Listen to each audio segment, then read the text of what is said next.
Point number 6. اچھا جناب ٹھیک ہے، خلفائے راشدین سے بھی ثابت ہو گیا، سب کچھ ہو گیا، لیکن ابھی بھی کتا کھو میں ہے. یہ کتا کھو میں کیا پنجابی میں محاورہ ہے کہ وہ 20 ڈول نکالنے ہوتے ہیں نا کنویں کو پاک کرنے کے لیے، لیکن کتے کو بھی نکالنا شرط ہے. 20 ڈول نکالے اور پھر بدبو آتی رہی تو پہلے کتے کو نکالنا ہوگا، اس کے بعد 20 ڈول نکالیں گے تو تب کنواں صاف ہوگا. تو لیکن کنواں جب تک کتا نہیں نکلے گا اس وقت تک اس کی آلودگی ختم نہیں ہوگی. جی بالکل ٹھیک ہے، ثابت ہو گیا رفع دین، خلفائے راشدین بھی قسم. لیکن یہ بتائیں کہ اس کا حکم کہاں ہے کہ رفع دین لازمی کیا جائے اور جو نہیں کرتا اس کی نماز نہیں ہوتی؟ یہ کہاں لکھا ہوا ہے؟ سنت ہے، کر لو ٹھیک، نہ کرو کوئی مسئلہ نہیں، تو نماز تو ہو جاتی ہے نا. اب پیچھے مینٹالٹی کیا ہے؟ اتخذوا احبارهم ورهبانهم اربابا من دون اللہ. یہود و نصارہ والی خرابی، سورہ توبہ آیت نمبر 31. انہوں نے اپنے علماء اور اپنے بزرگوں اور جوگیوں کو اپنا رب مان لیا ہوا تھا اللہ کے مقابلے پر، وَلِعَوْذُ بِاللَّهِ تعالی. اور یہ نہ سمجھیں یہود و نصارہ کا ہے، بخاری اور مسلم کی متفق علیہ حدیث ہے، وہی خرابیاں جو یہود و نصارہ میں تھی میری امت میں بھی پیدا ہوں گی، قدم با قدم، بالشت بار بالشت، حتیٰ کہ ان میں سے کوئی گوہ کے سراغ میں بھی داخل ہوا میری امت بھی یہی کام کرے گی، وَلِعَوْذُ بِاللَّهِ تعالی. تو آپ صلی اللہ علیہ وسلم بھائیو جوامع کلمات کے ساتھ بھیجے گئے ہیں. بخاری میں حکم ہے رفع الیدین کرنے کا. مالک بن حویرث کی جو حدیث ہے 631 نمبر کتاب الاذان میں صحیح بخاری میں کہ صلو کما رأیتمونی اصلی، نماز اس طرح پڑھو جس طرح مجھے نماز پڑھتے ہوئے دیکھتے ہو. تو یہ حکم نہیں ہے؟ آپ صلی اللہ علیہ وسلم تو مختصر بات کر کے پوری کی پوری بات کو سمندر کو کوزے میں بند کر لیتے تھے. اب آپ ایک ایک رکن پہ کہیں گے تو ہم پھر اس میں پہلا تو الزامی جواب دیتے ہیں، آپ پہلے رفع الیدین کا حکم دکھائیں کہ آپ نے فرمایا ہو کہ پہلا رفع الیدین کیا کرو، باقی والے نہ کیا کرو. وہ بھی حکم کوئی نہیں. حکم اس کے اندر امپلائیڈ ہے، اس طرح نماز پڑھو جس طرح مجھے نماز پڑھتے ہوئے دیکھتے ہو. بات ختم ہوگی. یہ کتنا بڑا ظلم ہے کہ اس کے بعد بھی کوئی بندہ ضد کرے تو نبی صلی اللہ علیہ وسلم کی احادیث کا مذاق اڑانا ہے، وَلِعَوْذُ بِاللَّهِ تعالی. تو مالک بن حویرث کو ابو قلابہ تابعی نے دیکھا، بخاری اور مسلم میں موجود ہے. یہ غزوہ تبوک کے موقع پر مسلمان ہوئے، نبی صلی اللہ علیہ وسلم کی وفات کے بعد ابو قلابہ تابعی کہتے ہیں وہ ہمارے پاس آئے، بخاری اور مسلم دونوں میں، انہوں نے نماز پڑھی، نماز کے شروع میں ہاتھ اٹھائے، رکوع میں جاتے وقت اٹھائے، رکوع سے اٹھ کر اٹھائے، اور پھر اینڈ پر کہا کہ نبی صلی اللہ علیہ وسلم بھی اس طرح نماز پڑھتے تھے. تو نماز پڑھ کے انہوں نے دکھائی، تو حکم تو امپلائیڈ ہے. لیکن بات وہی ہے کہ بات ماننی نہیں. تو پھر میں ایک حکم جو ہے بائی نیم مینشن کرتا ہوں صحیح بخاری میں انٹرنیشنل نمبرنگ کے مطابق 6251، وہی حدیث جو ایک صحابی نے تیز نماز پڑھی تھی تو 3 دفعہ آپ نے اسے نماز پڑھوائی، چوتھی دفعہ جب نماز سکھائی تو اس میں فرمایا پھر کہ جب دوسرا سجدہ کرو پہلی رکعت کا اس کے بعد بھی بیٹھ جاؤ حتیٰ کہ ہر ہڈی اپنی جگہ پر آئے، پھر دوسری رکعت کے لیے کھڑے ہو. تو یہ جلسہ استراحت کا حکم آ گیا نا، تو یہ کریں نا؟ نہیں کریں گے کیونکہ مسئلہ یہ نہیں ہے. یہ جلسہ استراحت کا تو حکم ہے، بیٹھ جاؤ پھر کھڑے ہو دوسری رکعت کے لیے. تو پھر کہیں گے نہیں یہ جائز ہے بیٹھنا بھی اور وہ بھی ٹھیک، اب یہاں حکم بھی ہے پھر جائز ناجائز والا چکر شروع کر دیا. تو دل بے ایمان تے اجتا ٹیر. اور بخاری میں الگ سے مالک بن حویرث ہی روایت کرتے ہیں جلسہ استراحت کی 823 اور 824 کہ نبی صلی اللہ علیہ وسلم جب پہلی رکعت میں دوسرے سجدے کے بعد بیٹھتے تھے اس کے بعد اپنے ہاتھوں پر اعتماد کرتے ہوئے دوسری رکعت کے لیے کھڑے ہوتے تھے. تو ہاتھوں پر اعتماد کر کے کھڑا ہونا، تو یہ جلسہ استراحت کا ذکر وہاں پر موجود ہے. تو یہ الحمدللہ عمل ہے. اب اس پہ حکم ہے، اب اس پر عمل کریں. اور ویسے ان جنرل جوامع کلمات کے تحت پوری نماز کا حکم ہے. تو بھائیو میں نے پچھلی دفعہ بھی علماء عرب کے بارے میں بتایا تھا، آج میں تھوڑا کھل کے بتا دوں کہ علماء عرب نے، جہاں میں ان کی تعریف کرتا ہوں کہ ان کی وجہ سے پوری امت کے اندر رفع الیدین کی سنت اب انٹرنیشنلی چینلز کے ذریعے پہنچی کہ امام کعبہ کو رفع الیدین کرتے ہوئے دیکھتے ہیں، آمین بھی اونچی ہوتی ہے. یہ بہت ان کے پازیٹیو پہلو ہیں. اس کی وجہ سے ہمارے انڈیا پاکستان میں بھی حج عمرے کے بعد لوگوں میں اب ٹالرنس آئی ہے. ورنہ ایک وقت تھا آج سے 20-30 سال پہلے تک گاؤں ایریا میں اگر کوئی رفع الیدین والا یا آمین اونچی والا گھس جاتا تھا تو مسجد کو دھوتے تھے. لیکن اب کافی ٹالرنس آ گئی ہے. اس کی وجہ یہ ہے کہ اب کیبل نیٹ ورک کے ذریعے پوری دنیا میں سعودی عرب کا چینل لائیو دیکھا جاتا ہے. لوگ دیکھتے ہیں کہ خانہ کعبہ شریف میں تو جہاں بت توڑے گئے تھے ادھر تو ابھی تک ان کو پتہ نہیں چلا کہ بت رکھ کے آتے تھے اس لیے رفع الیدین آتا تھا. پاکستان کے مولویوں کو پتہ نہیں کس نے بتا دیا. تو اس پہ میں ایک ننگا جملہ بولتا ہوں کہ دودھ ہمیشہ بھینس کے نیچے سے صحیح ملتا ہے. गवाला दूध देगा, कोई पानी मिला के देगा, कोई छप्पड़ का पानी भी बीच में शामिल कर देगा, जोड़ का भी। तो भाई यहां पर फिर वही है कि इतनी दूर बैठे हुए हैं, जो आया उसने अपनी मर्जी का दीन या लोगों को सिखा दिया, टूटी फूटी फॉर्म में सिखाया। तो वहां पर यह इस एतबार से जो न्यू मुस्लिम जब सऊदी अरब जाते हैं तो काफी फायदा होता है हरमैन शरीफैन में जाने का। लेकिन उलमाए अरब की 3 खराबियां बहुत बड़ी हैं जिसकी वजह से मैं समझ रहा हूं कि सुन्नत तरीके को नुकसान पहुंच रहा है। एक तो जलसा इस्तराहत उन्होंने छोड़ दिया, हालांकि हुक्म था जलसा इस्तराहत का, मैंने बता दिया। और अब्दुल्ला बिन बाज ने जो नमाज नबवी का तरीका छापा है अपना, मुफ्ती आजम सऊदी अरब 1933 से 1999 तक, 66 साल तक, उन्होंने अपनी नमाज के तरीके में ये लिखा है कि दूसरे सजदे के बाद भी बैठ के उठना चाहिए, लेकिन अगर कोई ना बैठे तो जायज है। भाई आपको किसने इख्तियार दिया कि आप अपनी मर्जी से फतवे निकालते फिरें? नबी सल्लल्लाहु अलैहि वसल्लम हुक्म फरमा रहे हैं कि दूसरे सजदे के बाद बैठ, सही बुखारी 6251, और आप ला तरफऊ अस्वातकुम फौका सौत नबी, नबी सल्लल्लाहु अलैहि वसल्लम की आवाज से अपनी आवाज को बुलंद ना करो, तुम्हारे अमाल बर्बाद हो जाएंगे, तुम्हें खबर भी नहीं होगी। तुम्हें किसने ये अथॉरिटी दी कि तुम ये बात करो कि खैर है? किसी को इजाजत नहीं है, चाहे वो मुफ्ती आजम सऊदी अरब हो, चाहे कोई भी हो, कोई ताबी क्यों ना हो। और जी ताबीन रफ़ा छोड़ गए थे, छोड़े, हमें तो कोई फर्क नहीं पड़ता। हमें फर्क वहां से पड़ेगा जब सहाबी का नाम आ जाएगा या नबी सल्लल्लाहु अलैहि वसल्लम से साबित होगा, अदरवाइज कोई फर्क नहीं पड़ता। एक ये गलती जलसा इस्तराहत, दूसरा रुकू के बाद हाथ बांधना, वो मैंने पिछली दफा 8 पॉइंट्स बताए थे कि पता नहीं कहां से इन्होंने ये मामला निकाल दिया। अबू हुमैद सादी की हदीस में वाज़ेह मौजूद है कि वो कहते हैं कि नबी सल्लल्लाहु अलैहि वसल्लम जब रुकू से उठते तो बिल्कुल सीधे खड़े हो जाते, हत्ता कि हर हड्डी अपनी जगह पर आ जाती। हर हड्डी अपनी जगह पर खड़ी हुई हालत में, नॉर्मल हालत में कहां होती है? अल्हम्दुलिल्लाह अहले सुन्नत और अहले तशय्यो का इजमा है, हनफी, शाफी, मालकी, हंबली सब का, कि रुकू के बाद हाथ छोड़े जाएंगे।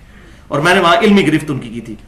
और तीसरा, सजदे में जाते वक्त वो पहले घुटने लगाते हैं और बाद में हाथ।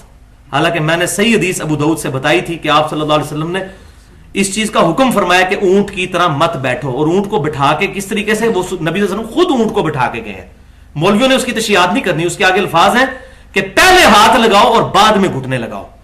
और 803 नंबर सही बुखारी में जो हदीस है उसके बाब की हेडिंग में इमाम बुखारी लेके आया कि अब्दुल्ला बिन उमर भी सजदे में जाते वक्त पहले हाथ और बाद में घुटने लगाते थे। और इसकी पूरी सनद जो है वो बाकी किताबों में, अल-मुसन्नफ इब्न अबी शैबा के अंदर और बाकी किताबों के अंदर मौजूद है अल्हम्दुलिल्लाह। तो ये 3 खराबियां हैं उनके अंदर। अब वो मैं ट्रुथ रिवील करता हूं कि असल में हुआ क्या है, यहां पे मैं समझाता हूं।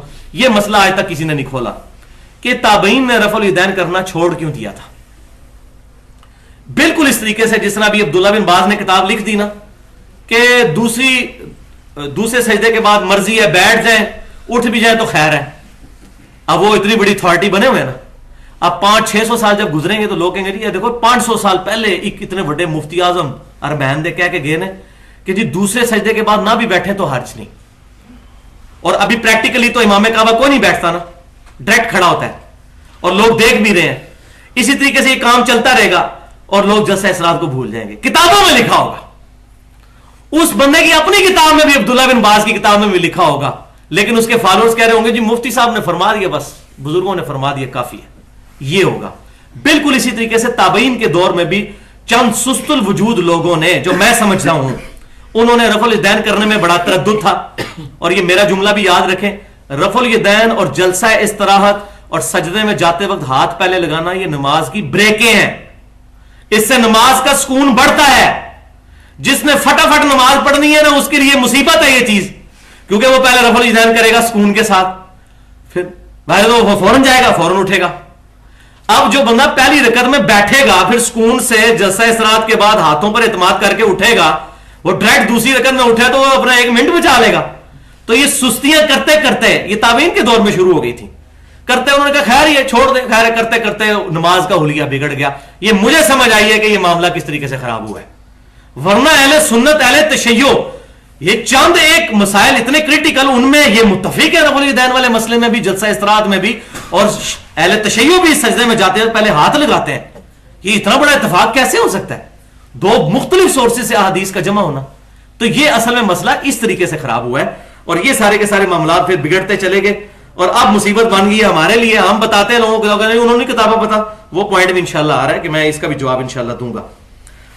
तो सुन्नत को हल्का ना समझें। ये जो लोग कहते हैं ना जनाब खैर ही है ना जी सुन्नत है, तो ये हदीस भी जामिया तिर्मिज़ी की सुन लें, इंटरनेशनल नंबर के मुताबिक 2154, अल मुस्तदर लिल हाकिम में भी मौजूद और इमाम ज़ाबी ने भी मुवाफकत की, नबी सल्लल्लाहु अलैहि वसल्लम ने 6 लोगों पर लानत फरमाई है। और लानत का मतलब है ऐ अल्लाह इनको अपनी रहमत से दूर रखना। उनमें से छठा बंदा वो है जो आप सल्लल्लाहु अलैहि वसल्लम कि जो मेरी सुन्नत को जानबूझकर छोड़ देता है। आगे आप समझो, आप देख लें कि आप सल्लल्लाहु अलैहि वसल्लम की सुन्नत मुबारका को छोड़ने वाला लानत का मुस्तहिक है जब उस पर यह बात खुल चुकी है। अब मुझसे यह ना फतवा लें कि उन ताबीन का क्या बना। हम अहले सुन्नत का तरीका यह है कि हम गलती पॉइंट आउट करते हैं, फतवा नहीं लगाते। जिस तरह हम कहेंगे कि अगर भाई आपने झूठ बोला तो आप लानत के मुस्तहिक हो जाएंगे, लेकिन आपको हम लानती नहीं कहेंगे झूठ बोलने पर भी। इसीलिए हम यजीद पर भी लानत नहीं करते। हाँ, यजीद लानत का मुस्तहिक हुआ, वो हमने कुरान और हदीस से साबित किया, लेकिन खुद नहीं भेजते। वो खुद हो जाए उसका, नबी सल्लल्लाहु अलैहि वसल्लम ने लानत भेजने से मना फरमाया। रहा मसला इसका हुक्म वाला, तो फिर वही बात करूंगा कि पहले का हुक्म कहां पर है, और ये भी छोड़ दिया करें कभी कभार, ईद वाला रफुल ईदैन भी छोड़ दिया करें। ये वही इल्मुल कलाम वाला फक्की वाला जवाब कि ठीक है फिर पहले के साथ चिड़ क्यों है, पहले दूसरे और तीसरे के साथ चौथे के साथ चिड़ क्यों है, पहला भी छोड़े, डायरेक्ट आ गया माने अल्लाह अकबर कह के, क्योंकि सुन्नत ही है। लेकिन ये सारे के सारे मामला चल रहे हैं जिद के ऊपर। अब सही बुखारी में अब जो मेरी तरफ से 3 जवाब है कि जो रफुल ईदैन करता है उसकी नमाज होती है या नहीं होती। इस कॉन्टेक्स्ट में मैंने 3 जवाब बनाए हैं बड़े तफक्कुर करके, वो आप सुन लीजिए। पहला जवाब सही बुखारी 791, ज़ैद ताबई कहते हैं कि हुज़ैफा इब्न यमान रज़ियल्लाहु ताला अन्हु के सामने एक बंदे ने नमाज पढ़ी और बड़ी तेजी के साथ उसने रुकू और सजदे किए नमाज के। जब वो नमाज पढ़कर फारिग हुआ तो ज़ैद ताबी कहते हैं हुज़ैफा इब्न यमान ने उसको कहा, सही बुखारी 791 नंबर हदीस, अगर तू इस तरीके से नमाज पढ़ता रहा तो तू उस तरीके पर नहीं मरेगा जो अल्लाह ने मोहम्मद सल्लल्लाहु अलैहि वसल्लम को अता फरमाया है। अब मेरा भी जुमला सुन लें, आज वो जिंदा होते हुज़ैफा इब्न यमान तो मैं उनको कहता कि आप मेरा जुमला भी इसमें ऐड कीजिए कि जो बंदा रफुल यदैन नहीं करता रुकू में जाते वक्त और रुकू से उठते वक्त, तो वो उस तरीके पर नमाज पढ़ता हुआ नहीं मरेगा जो नबी सल्लल्लाहु अलैहि वसल्लम को अल्लाह ने सिखाया है। बस हम ये कहते हैं, नमाज होती है नहीं होती इसको छोड़े। दूसरा जवाब जुज़ रफुल यदैन में है, वही ताबईन वाला जो चक्कर शुरू हुआ था। 15 नंबर हदीस सही सनद से कि अब्दुल्लाह बिन उमर रज़ियल्लाहु ताला अन्हु कंकरियां मारते थे उस बंदे को जो नमाज में रुकू में जाते वक्त और रुकू से उठते हुए रफुल यदैन नहीं करता था। ये सहाबी मारते थे कंकरियां, यानी कि वो कहना चाहते थे वो सुस्तुल वजूद की क्या काम कर रहा है तू, कंकरियां मारते, छोटे छोटे पत्थर मारते थे ताकि उसको याद रहे। जैसे स्कूल में टीचर भी कभी डंडा मार के सजा देता है, अब्दुल्लाह बिन उमर कंकरियां मारते थे। उस वक्त सुस्तुल वजूद लोग आ गए थे। जैसे माजरत के साथ अब मैं कड़वी बात भी कर दूं, जैसे हमारे जो अहले सुन्नत में से अहले हदीस मकतब फिक्र के लोग हैं, अब उनके उलमा चीखते भी हैं लेकिन उनकी इमाम बात नहीं मानती। किस मामले में? नंगे सर नमाज पढ़ते हैं।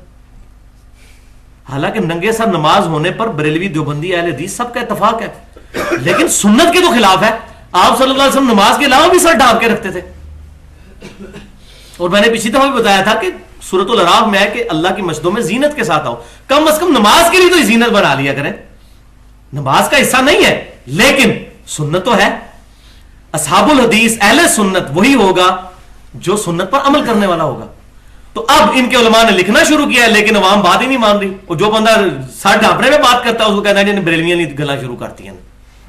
तो ये बिल्कुल वही साब हुआ है कि रफुल यदैन करना छोड़ दिया। वो चलते चलते अब तो ताबईन के दौर में भी लोग रफुल यदैन छोड़ चुके थे, कुछ सुस्तुल वजूद लोग।